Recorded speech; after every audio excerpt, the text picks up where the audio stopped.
আমার বিশ্লেষণ সবার আগে শুনতে গেলে আপনাকে সাবস্ক্রাইব করতে হবে আমার ইউটিউব চ্যানেল যুক্তি তর্ক সঙ্গে অর্ক। চ্যানেলটি সাবস্ক্রাইব করুন, তারপর বেল আইকনকে প্রেস করুন। বিশ্বনাথ দা, দিলীপ ঘোষ এবং শুভেন্দু অধিকারীর দ্বন্দ্ব শেষ পর্যন্ত কোন পর্যায়ে যাবে? অনেকে বলছেন রাজ্য বিজেপির সব ক্ষমতা শুভেন্দুর হাতে থাকবে। আমার কিন্তু তা মনে হয় না। মানে ইতিমধ্যেই ভেতরের যতটুকু খবর তাতে কিন্তু শুভেন্দুর অনেক বক্তব্য কিন্তু দল মানেনি, এবং কেন্দ্রীয় নেতারা, এই যে শুভেন্দু বারবার দিল্লিতে গেছিল, কেন্দ্রীয় নেতারা অনেক আশ্বাস দিয়েছিল বটে, 10% আশ্বাস কার্যকারী হয়নি। আর বিজেপির সাংগঠনিক জায়গা থেকে কিন্তু আমি তোমায় বলছি যে আরএসএস এর হাতেই নিয়ন্ত্রণ থাকবে, অর্থাৎ বিজেপি অর্গানাইজেশন সেক্রেটারি যিনি, তার একটা বিরাট ভূমিকা থাকবে। এবং দিলীপ ঘোষ চলে যাওয়ার পর, চলে যাওয়ার সম্ভাবনা প্রবল, সুকান্ত মজুমদারের নাম শোনা যাচ্ছে আসার, বা অন্য যেই আসুক না কেন, অর্গানাইজেশনাল সেক্রেটারি এবং সভাপতিকে বাদ দিয়ে কিছু করার কিন্তু এখন যিনি এখানে আছেন অর্গানাইজেশনাল সেক্রেটারি, শুভেন্দুর তল্পি বাহক বলছে সব, তা নয়। আসলে অধিকাংশ বিজেপি, মানে 2রা মের পরে অধিকাংশ বিজেপির নেতারা ঘরের মধ্যে ঢুকে গেছে। এখন যতটুকু ঘরের বাইরে আছে তার মধ্যে অবশ্যই শুভেন্দু অধিকারী আছে, দিলীপ ঘোষও কিছুটা আছে। ফলে মানে উনি তো অর্গানাইজেশন সেক্রেটারি, শেষ পর্যন্ত অর্গানাইজেশনটাকে টিকিয়ে রাখার দায়িত্বটা অমিতাভ বাবুর। ফলে অমিতাভ বাবু দেখছে যে অন্তত শুভেন্দু অধিকারী কিছুটা নড়ে চড়ে, যে নড়ে চড়ে তার কাজ বেশি হয়, সেই জায়গা থেকেই আমি দেখছি। কিন্তু রাস কিন্তু আমি তোমায় বলছি, কৈলাস বিজয়বর্গীর জমানা শেষ তো, নাকি উনি আবার ফিরবেন? আর কোনো সুযোগ নেই, সুযোগ নেই না। মানে একটা মানুষ কতটা মানে রিজেক্টেড হতে পারে, তার একটা বেস্ট এক্সাম্পল হলো কৈলাস বিজয়বর্গী। মানে এই মানুষটার নাম শুনলে বিজেপি নেতা নেত্রীরা এখন কিন্তু রীতিমতন অন্য চোখে দেখছেন, তারা খারাপ চোখে দেখছেন, তারা রিজেক্ট মোডে আছেন। একইভাবে শিবপ্রকাশের কনটেক্সটেও আমি দেখেছি, লোকের সাথে কথা বলে শিবপ্রকাশকে নিয়েও তাদের একই বক্তব্য আছে। শুধু তাই নয়, অমিত শাহ টিমের সাথে যারা ছিলেন, অমিত মালবিয়া, একদম ক্ষোভ বিক্ষোভ, এবং তুমি দেখেছো পোস্টার টোস্টার পড়েছে এগুলো। আমার মনে হয় যে বিজেপির কাছে একটা বড় লেসন, মানে বিজেপি, রাজ্য বিজেপির কাছেও যেমন একটা লেসন পশ্চিমবাংলার নির্বাচন 21 ছিল, তেমনি দেশের ক্ষেত্রেও কিন্তু বিজেপি আরএসএস কাছে একটা বড় লেসন ছিল যে পশ্চিমবাংলার রাজনীতি এবার নির্বাচনী রাজনীতি। এবং তারা প্রথমবার বুঝতে পারলো যে এতদিন দল ভাঙিয়ে সরকার গঠন করে ফেলেছিল জন্য পাওয়ারটা সিমেন্টিং ফ্যাক্টর ছিল। ধরো উত্তরপ্রদেশে দল ভাঙিয়ে বিজেপি ক্ষমতায় চলে এসেছিল জন্য পাওয়ার সিমেন্টিং ফ্যাক্টর ছিল। আবার তুমি আসামে দেখো, দল ভাঙিয়ে ক্ষমতায় এসে গিয়েছিল জন্য সিমেন্টিং ফ্যাক্টর কিন্তু পাওয়ার ছিল। ত্রিপুরাতেও ঠিক তাই, দলগুলো ভাঙিয়ে করেছিল। কিন্তু দল ভাঙানোর পরেও যদি ক্ষমতায় না আসে, তার কনসিকুয়েন্স কি হতে পারে, সেটা প্রথমবার বিজেপি কেন্দ্রীয় নেতারা, রাজ্য নেতারা বুঝতে পারলো, এবং তার কনসিকুয়েন্স যে কত ভয়াবহ হতে পারে সেটা তারা বুঝতে পারলো। এই যে 34% মুসলমান ভোট আসামেও আছে, সেখানে আসামে বিজেপি 2বার ক্ষমতা ফিরল। পশ্চিমবঙ্গেও একই সংখ্যায় প্রায় মাইনরিটি ভোট, তারা এন ব্লক তৃণমূলকে ভোট দিয়েছে বলে তৃণমূল জিতলো। আসামেও মাইনরিটিটা কিন্তু বিজেপিকে ভোট দেয়নি, সেখানে বিজেপি পারলো, এখানে ফেল না। তার কারণ হলো আসামে তুমি দেখো, ভাষাগত লড়াই যখন চলছিল তখনই কিন্তু, মানে যেহেতু বাঙালিদের মধ্যে একটা বড় অংশই মুসলিম বাঙালি, ফলে তখন থেকেই কিন্তু অসমিসদের সাথে মুসলিম বাঙালিদের একটা লড়াই চলছিল। ফলে সেখানে কিন্তু পোলারাইজেশনটা হিন্দু ভোটের যত সহজে তুমি করতে পেরেছো, পশ্চিমবাংলার ক্ষেত্রে লেফট লিবারাল ট্র্যাডিশন ছিল, তুমি তো লক্ষ্য করেছো। দি ক্যাম্পেইনটাই হয়েছে no vote to BJP. No vote to বিজেপিটা সোশ্যাল মিডিয়া গ্রুপে যেভাবে প্রচার করেছে, বামপন্থীদের 5% ভোট সরাসরি তৃণমূল কংগ্রেস পেয়েছে। নাহলে এই নির্বাচনেও, আমি তোমায় বলছি, এটা দর্শকরা জানেন না, এই নির্বাচনেও 54% হিন্দু বিজেপিকে ভোট দিয়েছে। মানে প্রতি 100 জন হিন্দু ভোটারে 54টা ভোট বিজেপি পেয়েছে। তৃণমূল কংগ্রেস হিন্দু ভোট কম পেয়েছে, সংখ্যালঘু সেই অর্থে। এবং একমাত্র গুজরাট বাদ দিয়ে হিন্দু ভোটের এত বড় পোলারাইজেশন অতীতে কখনো হয়নি। মানে উত্তরপ্রদেশে পোলারাইজেশন হয়েছে 52%, গুজরাটে একমাত্র 60%-এর মতো পোলারাইজেশন হিন্দু ভোটের হয়েছে। পশ্চিমবাংলাতে 54% হিন্দু ভোট পোলারাইজ করার পরেও বিজেপির যে খারাপ রেজাল্ট হলো, তার কারণ এন্টার মুসলিম ভোটটা একটা দল পেয়েছে, একটা নয়। একটা দল পেয়েছে। ফলে মানে এবং তার সাথে সাথে হিন্দু ভোটের আরো পোলারাইজেশন আটকাতে পেরেছে মমতা বন্দ্যোপাধ্যায় তিনটে কৌশলকে নিয়ে। একটা হলো নিজেই হিন্দুত্ব হয়ে গেছে, মমতা বন্দ্যোপাধ্যায় প্রত্যেকটা জনসভায় বলতেন আমার থেকে বড় হিন্দুকে। দ্বিতীয় মানে হিন্দু ইস্যুটাকেই অ্যাপ্রোপ্রিয়েট করেছেন মমতা বন্দ্যোপাধ্যায় নিজের দুই মহিলাদের। আর তৃতীয় যেটা সেটা হলো বামপন্থীদের সরাসরি বিজেপিকে আটকানোর জন্য তৃণমূল কংগ্রেসকে ভোট দিয়েছে এবং ক্যাম্পেইন করেছে। বামপন্থীরা একটা অংশ দিয়েছে বিজেপিকে, একটা অংশ দিয়েছে। হ্যাঁ, মানে আমি বলছি যে অংশটা তৃণমূলকে দেওয়ার কথা নয়, কারণ তারা শত্রু সেই অর্থে, মানে রাজনৈতিকভাবে প্রতিপক্ষ, কিন্তু তারপরেও বামপন্থীরা সরাসরি কিন্তু তৃণমূলকে ভোট দিয়েছে, বিজেপিকে আটকানো। অনেকে বলছেন রোহিঙ্গাদের খালা, হ্যাঁ, বেগম, এই শব্দবন্ধ ব্যবহার করে শুভেন্দু যেভাবে আক্রমণ শানিয়েছেন সেটা বুমেরাং হয়ে গেছে। দেখো ওর নিজের মহিলাদের মধ্যে না সেটা ঠিকই, মানে মহিলাদের মধ্যে না। দেখো মহিলাদের নিয়ে আমি স্টাডি করেছি, আমার খবরের কাগজে, আনন্দবাজারেও নানা কাগজে বেরিয়েছে আমার লেখার মানে বক্তব্যটা। সেটা হলো এই মহিলারা তিনটে জায়গা থেকে মমতা বন্দ্যোপাধ্যায়ের প্রতি আকৃষ্ট হয়েছিল। মানে প্রথমটা আমি বলবো দুয়ারে সরকার যেটা, সেটা হলো ভীষণভাবে কার্যকারী ছিল, কারণ নামটা ওই যে স্বাস্থ্যসাথী কার্ডটা সেটা হলো মহিলা নামে করা হয়েছিল, পারিবারিক মহিলার, ওটা একটা বিরাট কাজ করেছিল। দ্বিতীয় যেটা সেটা হলো ওই যে লক্ষ্মীর ভান্ডারের কনসেপ্টটা শুধু তো না, এন্টার আইপ্যাক টিম নেমে গিয়েছিল, মোবাইলের নাম্বার নিয়ে তাদেরকে জানাতো যে আপনাদের চলে আসবে, আপনারা রেজিস্ট্রেশন করুন, অমুক করুন, মানে মহিলারা ধরে নিচ্ছে 500 টাকা করে পাবো, বিরাট ব্যাপার। আর থার্ড যে বিষয়টা আমার মনে হয়েছে, এই যে মমতা বন্দ্যোপাধ্যায় ভোট ভিক্ষা করেছেন, ভোট মানে দাবি করেননি। অমিত শাহ আর মমতা বন্দ্যোপাধ্যায়ের মধ্যে তফাৎ কোথায়? অমিত শাহ বলেছেন হামকো ভোট দেনা পড়েগা, মানে দাবি করছেন, আর মমতা বন্দ্যোপাধ্যায় তখন বলছে মাগো তোমরা কষ্ট করে আমার এখানে এসেছো, আমি তোমার চরণ ধরি মা, তোমরা আসার ফলে আমরা হয়েছি। এই যে আবেদনটা মমতা বন্দ্যোপাধ্যায় মহিলাদের প্রতি, এটা ভীষণভাবে কাজ করেছে। এই যে ভাঙা পায়ের খেলা কিন্তু মমতা বন্দ্যোপাধ্যায় মানে মহিলা ভোটারদেরকে কিন্তু দারুণভাবে। আবার খেলা হবে দিবস হচ্ছে 16ই আগস্ট, আপনি জানেন ডাইরেক্ট অ্যাকশন ডে কি হয়েছিল কলকাতায়, আমরা সবাই জানি। পুরনো কাগজের ক্লিপিংসে বিভৎসতার ছবি আছে, অনেক ঐতিহাসিক সে নিয়ে অনেক কিছু লিখেছেন, গবেষণা হয়েছে। আবার ওই দিন দিলীপ পালিত বনাম বিদেশ বসু, ইস্ট বেঙ্গল মোহনবাগান 16 জন মারা গেছিলেন।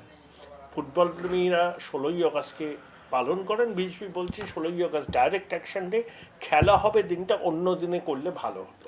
কি মনে হয় বলুন তো, ওই দিনটাকে খেলা হবে দিবস পালন করা কি যুক্তিযুক্ত? প্রথম কথা আমি বলবো যে আগে যখন মোহনবাগান ইস্টবেঙ্গলের ওই মানে রক্তক্ষয়ী লড়াইয়ের 16 জনের মৃত্যুকে কেন্দ্র করে যে রক্তদান শিবির করা হতো, খেলার আয়োজন করা হতো, ওই খেলার পরিবেশটাই নষ্ট হয়ে গেছে। ওই খেলার পরিবেশটা এখন রাজনৈতিক যারা কারক, রাজনীতির যারা ভূমিকা পালনকারী তারা নিয়ে নিয়েছেন। ফলে 16ই আগস্টটা কোনো অর্থেই গেমস অ্যান্ড স্পোর্টসের সাথে আমি দেখতে রাজি নই। একেবারে পিওরলি মমতা বন্দ্যোপাধ্যায় পলিটিক্যাল জায়গা থেকে করছেন, আর তাকে কাউন্টার করতে গিয়ে 16ই আগস্টে গ্রেটার ক্যালকাটা কিলিং এর যে কনসেপ্টটা আনছে শুভেন্দু অধিকারী বা বিজেপি নেতৃত্ব, সেটাও কাউন্টার পলিটিক্সের থেকে। তাহলে এটা পলিটিক্যাল পার্ট, প্লিজ তোমরা এটাকে খেলাধুলার সম্প্রসারণের সাথে নিজেদের এই ব্যাপারটাকে যুক্ত করবে না। এর সাথে পশ্চিমবাংলা খেলাধুলা মেডেল বা অলিম্পিকের বা কোনো সম্পর্ক নেই, মানে 100 মাইলের মধ্যে সম্পর্ক নেই।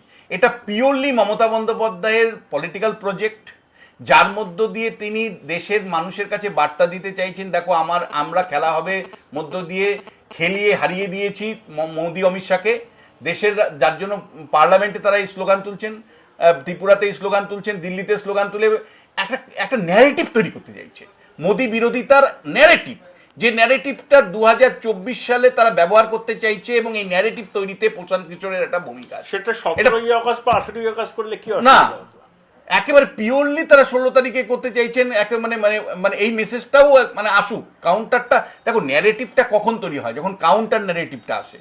এখন এই 16 তারিখটাকে কেন্দ্র করে বিজেপি আবার কি বলছে যে গ্রেটার ক্যালকাটা কিলিং এর যে ঘটনাটা ঘটেছে, সুতরাং সেটাকে ছড়াতে হবে। গ্রেটার ক্যালকাটা কিলিংটা তৈরি মধ্য দিয়ে বিজেপি কি বার্তা দিতে চাইছে?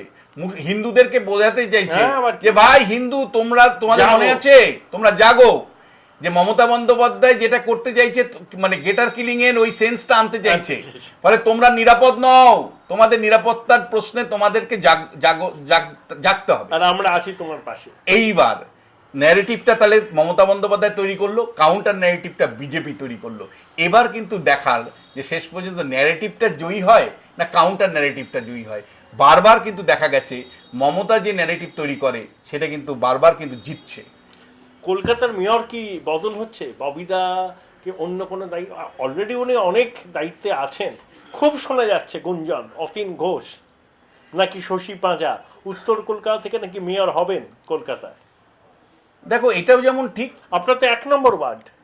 হ্যাঁ, আমি বলছি যে এটা আবার তোমাকে একই সাথে আমি বলতে চাই যে মমতা বন্দ্যোপাধ্যায় কিন্তু এর আগে যখন ওই প্রশাসক বসানোর প্রশ্নটা এসেছিল, বা তোমার গিয়ে শোভনবাবু যখন চলে গেলেন রাজনীতি থেকে, তখন কিন্তু মমতা বন্দ্যোপাধ্যায়ের সামনে এই অপশনগুলো ছিল, শশী পাজাও ছিল, অতীন ঘোষও ছিল, আমরা কিন্তু এগুলো চর্চা করেছিলাম। আইপ্যাক কিন্তু অতীনদাকে চাইছে। আচ্ছা, এইবার কিন্তু আমি বলছি মমতা বন্দ্যোপাধ্যায়ের কিন্তু এখানে অঙ্ক আছে। অঙ্কটা হলো যে কলকাতার ডেমোগ্রাফি কিন্তু চেঞ্জ হয়ে গেছে। কলকাতা যদি তুমি মনে করে থাকো 24% সংখ্যালঘু মানুষ আছে, না। তুমি বলো 30%, না। এন্টার কলকাতার একটা বড় অংশ, মানে এন্টালি থেকে শুরু করে পার্ক সার্কাস থেকে শুরু করে কাশীপুর থেকে শুরু করে এন্টার ডেমোগ্রাফিকটা যে গত কয়েক বছরে চেঞ্জ হয়েছে, সেই কনটেক্সটে কিন্তু আমি মনে করি যে ববি হাকিমকে সরানো অতি সহজ হবে না। মানে মমতা বন্দ্যোপাধ্যায়ের বেস্ট অপশন কিন্তু ববি হাকিমই হবে। যদি চাই এক ব্যক্তি এক পদ সবার ক্ষেত্রে ইমপ্লিমেন্ট করতে হবে, সেই ক্ষেত্রে মন্ত্রিত্ব ছড়িয়ে দিতে পারে, কিন্তু মেয়র পদে ববি হাকিমকে রাখার চেষ্টাই ওরা করবে। কারণ ববির হাতে নিয়ন্ত্রণ থাকা মানে হলো কিন্তু মানে মাইনরিটি কমিউনিটির অন্যতম মুখ এখন ববি হাকিম। ফলে তাকে সরিয়ে দিয়ে মমতা বন্দ্যোপাধ্যায় সাহস নেবেন, পলিটিক্যাল সাহস নেবেন না আমি বলছি না, কিন্তু সেই সম্ভাবনা কম। এর আগেও কিন্তু আমরা দেখেছি যখন শোভনবাবুর চলে গেলেন এরকম একটা গুঞ্জন উঠেছিল, কিন্তু মমতা বন্দ্যোপাধ্যায় কিন্তু মাস্টার স্ট্রোক দিয়েছিলেন যে কলকাতা শহর এবং তার সারাউন্ডিং এলাকাতে যেভাবে জনবিন্যাস চেঞ্জ হয়েছে, সেই কনটেক্সটে কিন্তু তিনি ববি হাকিমকে রেখে কিন্তু 21-এর নির্বাচনে ফয়দা লুটেছেন। আমার শেষ প্রশ্ন বিশ্বনাথদা, বিরোধীরা বলেন অনুপ্রাণিত মিডিয়া। আমি মিডিয়াকে দুটো ভাগে ভাগ করি, সর্বভারতীয় মিডিয়াও অনুপ্রাণিত, আবার এখানকার বিরোধীরা যে অভিযোগ করেন রাজ্যের মিডিয়াও অনেকাংশে অনুপ্রাণিত। এটা অনেকেই নির্মোহভাবে আমার এই বিশ্লেষণের সঙ্গে সহমত হতে পারেন। সেই বড় অনুপ্রাণিত মিডিয়ার প্রথম পাতায় যারা নিয়মিতভাবে গুজরাট, উত্তরপ্রদেশ, দিল্লির নারী নির্যাতন, গণধর্ষণের খবরকে সামনে আনেন, তারা হঠাৎ করে পশ্চিমবঙ্গের একটি দুর্ভাগ্যজনক গণধর্ষণের খবরকে সামনের পাতায় এনে তারা কি তাদের নীতিতে প্যারাডাইম শিফট করতে চাইছে? দেখো একটা জিনিস আমি তোমায় বলি, বাংলার মিডিয়ার রোল গত 4 বছর, লাস্ট 4 বছর, এই সাম্প্রতিক না, সেটা গণতন্ত্রের পক্ষে সহায়ক নয়। একদম পরিষ্কার বলতে চাই, যারা গণতান্ত্রিক প্রেমী মানুষ তারা দেখবে না, দল মত দেখবে না, তাদের কাছে থাকবে যে অবজেক্টিভলি খবরটা পরিবেশন হবে এবং পোস্ট এডিট তাদের এডিটোরিয়াল পলিসি যা থাকুক, যা ইচ্ছা তাই তারা ছাপাক, কিন্তু খবরটাই ভিউ হিসাবে আসছে। মানে নিউজটা ভিউজ হিসাবে গত 4 বছর পশ্চিমবাংলার প্রিন্ট মিডিয়া তো বটেই, ইলেকট্রনিক্স মিডিয়াও মেজর চ্যানেলগুলোও কিন্তু তাই করছে। এটা দুর্ভাগ্যের, কিন্তু কেন করছে? মজবুরি। এইটার কারণটা হলো যে ইন্ডাস্ট্রি নেই। এই যে মমতা বন্দ্যোপাধ্যায় দাবি করেন যে আমরা শিল্পে এক, জিডিপিতে এক, এই কথাগুলো কোনো মূল্য নেই। যদি থাকতো তাহলে মিডিয়াকে হামড়ি খেয়ে এই সরকারি বিজ্ঞাপনের জন্য প্রাণপাত করতে হতো না। সরকারি বিজ্ঞাপনটা বন্ধ হয়ে গেলে, মানে একটা এমনও ঘটছে এখন, আমি কাগজের নাম বলছি না, এমনও ঘটছে যে একটা হেডলাইন মমতা বন্দ্যোপাধ্যায় বা তার সরকারের যদি পছন্দ না হয়, সঙ্গে সঙ্গে পরের দিন বিজ্ঞাপনটা বন্ধ হচ্ছে। আর এডিটর, যে এডিটরের সম্পাদনার কাজ, তাকে ছুটতে হচ্ছে নবান্নে, হাতে পায়ে ধরে আবার বিজ্ঞাপনটায় ফিরিয়ে আনতে হচ্ছে। এবং সেই বিজ্ঞাপনটা ফিরিয়ে আনার জন্য মানে যেভাবে তৈলমদন করতে হচ্ছে, সেটা খুব লজ্জার। দেখো আমি কিন্তু বলবো মজবুরি। আজকে যদি ইন্ডাস্ট্রি থাকতো তাহলে শিল্পর প্রাইভেট সংস্থাগুলোর বিজ্ঞাপন পেয়ে এই খবরের কাগজগুলো, এই নিউজ চ্যানেলগুলো স্বাধীনভাবে নিজেদের মানে কাজটা করতে পারতো, সংবাদটা পরিবেশন করতে পারতো। যেহেতু শিল্প নেই, বেসরকারি বিজ্ঞাপনদাতারা মানে সেইভাবে নেই। ফলে রাজ্য সরকারের বিজ্ঞাপনের উপর সমস্ত সংবাদপত্রকে নির্ভর করতে হয়। ফলে রাজ্য সরকার যেভাবে ডিকটেট করে তার বাইরে গিয়ে স্বাধীনভাবে সংবাদ পরিবেশন করবার ক্ষমতা পশ্চিমবাংলার মানে কোনো সংবাদপত্রের নেই। আর নুন খেলে গুণ তো গাইতেই হবে। খেতে গাইতেই হবে। কিন্তু তাতে ক্ষতিটা কি হচ্ছে? ক্ষতিটা হচ্ছে সেটা হলো ন্যায় অন্যায়ের মধ্যে তফাৎ থাকছে না। ক্ষতিটা যেটা হচ্ছে সেটা হলো গণতান্ত্রিক ভাবনা আর অগণতান্ত্রিক ভাবনার মধ্যে তফাৎ থাকছে না। ক্ষতি যেটা হচ্ছে সেটা হলো আমার বৃহত্তম সমাজের ন্যায় বিচারের জায়গা থেকে কিন্তু সংবাদ পাচ্ছে না। সে পাচ্ছে একটা পলিটিক্যাল সংবাদ পাচ্ছে, সে পাচ্ছে একটা দলের জায়গা থেকে সংবাদ পাচ্ছে। যে সংবাদটার মধ্য দিয়ে তার যে সোশ্যালাইজেশন হচ্ছে, সে যেভাবে বিল্ড আপ হচ্ছে, সেখানে ভাবছে চুরি করতেই পারি, রাজনীতিতে পঞ্চায়েতের কাজে একটুখানি চুরি হতেই পারে, অমুকটা হতেই পারে, বিরোধী দলকে একটু মারতেই পারি, কারণ এই খবরগুলো তো মানে লুকিয়ে রাখা হচ্ছে। বা একটু রেপ যদি হয় হোক না, আর ওটা তো ছোট ঘটনা। এবং যেভাবে সর্বভারতীয় স্তরের সংবাদগুলোকে প্রথম পাতায় স্থান দেওয়া উচিত, অবশ্যই দেওয়া উচিত। কিন্তু তাই বলে তুমি মালদায় একটা আদিবাসী মহিলা রেপ হচ্ছে সেটাকে তুমি লুকিয়ে ফেলছো, বাগনানের একটা রেপ হচ্ছে, কোনো মানে ইলেকট্রনিক্স মিডিয়ার সাহস নেই সেটা নিয়ে পোস্ট এডিট করা, সেটা নিয়ে আলোচনা বসা, সেটা নিয়ে খবর বিল্ড আপ করা, এটা লজ্জাজনক। কিন্তু আমি তার জন্য আমার বন্ধু বান্ধব যারা সংবাদপত্রে আছে তাদের কাউকেই দোষ করব না, কারণ আমি যদি ওই জায়গায় থাকতাম, আমার চাকরি বাঁচানোর জন্য, বউ বাচ্চার খাবারের জন্য আমাকেও সেই দাসত্বগিরিই করতে হতো যেটা আমার বন্ধু বান্ধবরা করে। ফলে দেখো, শাসক যেমন, সমাজ যেমন, মিডিয়াও সেইভাবে উঠে আসছে। মানে আমাদের সমাজের যে গণতন্ত্রের অবক্ষয়টা কেবল নরেন্দ্র মোদী তার জন্য দায়ী তা নয়, কেবল মমতা বন্দ্যোপাধ্যায় দায়ী তা নয়, আমাদের সংবাদ মাধ্যম যারা মালিক তারাও সমানভাবে দায়ী। এ তোমার পাপ যে বিধাতা। একেবারে। অনেক অনেক ধন্যবাদ, অনেক ধন্যবাদ বিশ্বনাথ। এতক্ষণ আমরা কথা বলছিলাম রবীন্দ্রভারতী বিশ্ববিদ্যালয়ের রাষ্ট্রবিজ্ঞানের অধ্যাপক, বিশিষ্ট রাজনৈতিক বিশ্লেষক বিশ্বনাথ চক্রবর্তীর সঙ্গে। একটা আড্ডার ছলে জাতীয় রাজ্য রাজনীতির অনেক বিষয় নিয়ে আমরা কথা বললাম।